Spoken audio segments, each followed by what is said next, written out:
Okay, so I'll give you a little rundown here. This is really simple. So we'll start with a new blade. So the first thing you're gonna do, okay, you put your blade on. Don't even adjust wheels or anything from your old settings. Get your blade on first, okay? You're gonna pull this, you loosen this and pull it so the blade's tight. And then you sink this in till you see that start to touch. You're gonna crush this in so this washer is flush with this 3 times. On the 4th one, you'll set. I do 5 turns. That's all I've ever had to run this. And you know, I'm able to get the cuts I get. Next, you're gonna come over here, okay?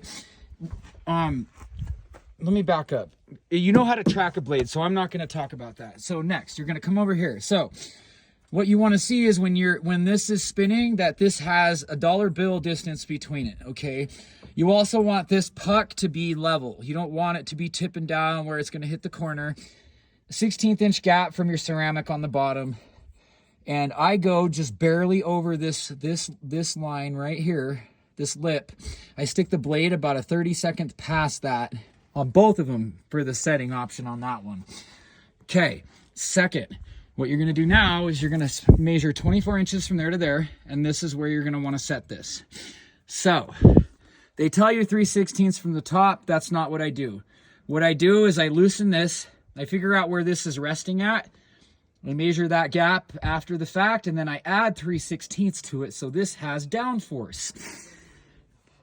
Set those. Then you're gonna come in here, right here, as close as you can get it, on the flat tooth. Not the up tooth or the down tooth, but the flat tooth. And you're gonna set the middle of your torpedo there, and then you're gonna angle this. Once again, you're gonna wanna be about a 16th past this little lip right there.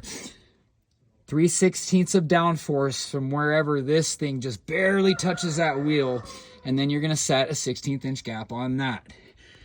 And that right there, ladies and gentlemen, should be your wheel set. Then what you do is you come up to your cross bunk here, put your blade over the top of it.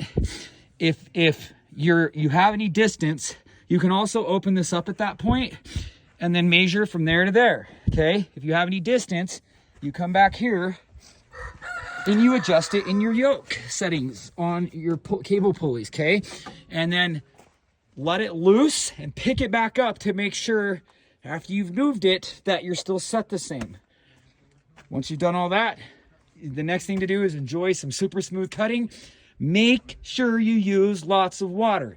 Obviously, you don't want to use too much water because you get nasty buildup, your belts build up, and then your tension comes off.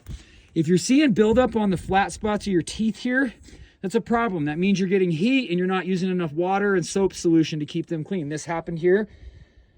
Someone was running this and they didn't run enough water. It dry cut and it heated the tips up. As a result of that, when you look at some of those tips, you'll see some are way higher. We'll have successions of, like if you see there's almost 3 there that are flat. That is what happens when you get buildup and you try to cut from not using enough water and soap.